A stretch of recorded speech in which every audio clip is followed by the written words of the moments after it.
నీ విశ్వాసాన్ని చూసి దేవుడు నీ బిడ్డలను క్షమించడా? నీ విశ్వాసాన్ని చూసి నీ భర్తను దేవుడు క్షమించడా? నీ విశ్వాసాన్ని బట్టి నీ భార్యను దేవుడు క్షమించడా?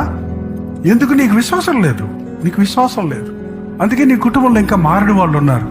అందుకే నీ బిడ్డలు మారలేదు, నీ కుటుంబం కట్టబడలేదు, నీ బంధువులు మారలేదు, నీ తల్లిదండ్రులు మారలేదు, నీ అత్తమామలు మారలేదు. నువ్వు రక్షించబడిన తర్వాత నీ ఇంటి వారందరికీ నువ్వు ఆశీర్వాదకరంగా ఉండాలి.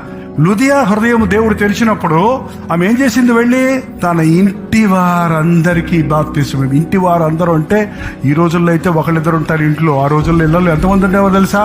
2-3 జనరేషన్లు ఉండేవారు. తాతలు, ముత్తాతలు, వాళ్ళ నాయన్లు, వాళ్ళ పిల్లలు, అన్నదమ్ముల పిల్లలు, అక్కచెల్లెల పిల్లలు అందరు కలిసి ఒక ఇంట్లో ఉండేవాళ్ళు. ఇప్పుడులా కాదు. సొంత అన్నదమ్ముల పిల్లలే కలిసి ఉంటారు. ఇప్పుడు కజన్స్ అందరూ కలిసి ఉండేవాళ్ళు. మా చిన్నప్పుడు నాకు గుర్తుంది. ఇంకా అంత మందిని, రక్త సంబంధులను అందరినీ ప్రభు కొరకు సంపాదించిందంట. ఎంతమందిని నువ్వు ప్రభు కొరకు సంపాదించావు మీ ఇంటి వారిలో?